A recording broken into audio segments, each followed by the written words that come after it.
Veterans Day is next week, and Cape Fear Community College is planning something this Friday to honor local veterans. Here to tell us more is Ray Shafaros. Ray, so good to have you here with us. Thank you for having me, Jeff. So you are quite a busy fella. Yes. You not only lead the Veterans Program at Cape Fear Community College, but you have also transitioned your studies from Cape Fear Community College to UNCW, and you're working on your master's degree, right? Yes, sir. Master's in social work. So congratulations to you, and thank you for your service to our country. The celebration that's taking place this Friday, tell me a little bit about that. It's going to be in downtown Wilmington at the Cape Fear Community College campus, right? So it's at Cape Fear Community College. It's a huge ceremony every year that we hold. We honor our veterans at this ceremony at Tabitha's Courtyard, which is on Front Street behind the G building. That's where the ceremony will take place. This ceremony is to honor our veterans, not just within the college, but in our community.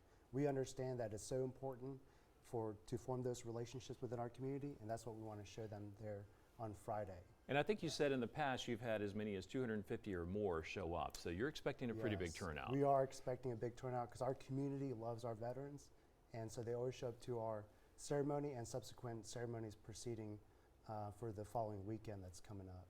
Now, I know you served in the military for 6 years. You were sharing with me a little earlier. We were talking about how 20 veterans every day die in this country because of suicide.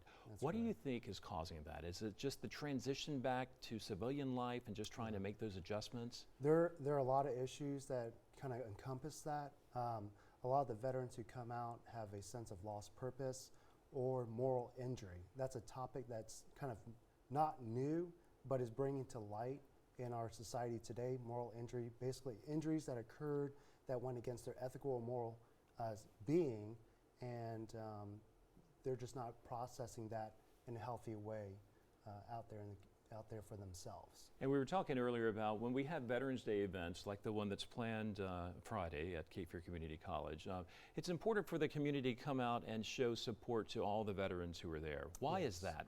As a veteran yourself, what do you get from that experience when you look around and you see all these other folks that are coming out to say, hey, we recognize you for what you did for our country? Well, first and foremost, we served our country. We raised that right hand, we took that oath, and we wanted to serve our country. So therefore, we serve because we want to protect our citizens here in America, right? So what does that mean to us? That means if the community comes together and shows those veterans there and shakes their hand and says, hey, we appreciate you, that means a total world. You can change someone's life just by that statement. To combat the 20 a day like you were talking about is to form that relationship together.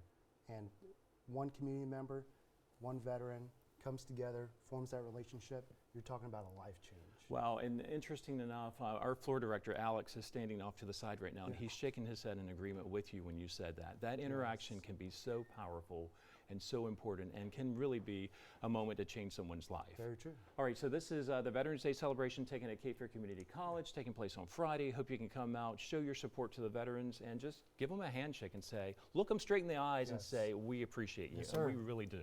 We appreciate Thank you. you. If you have a community event or a nonprofit you want to share with our viewers, please let us know about it. Email newsroom@wwaytv3.com to get more information on scheduling an interview for Good Morning Carolina.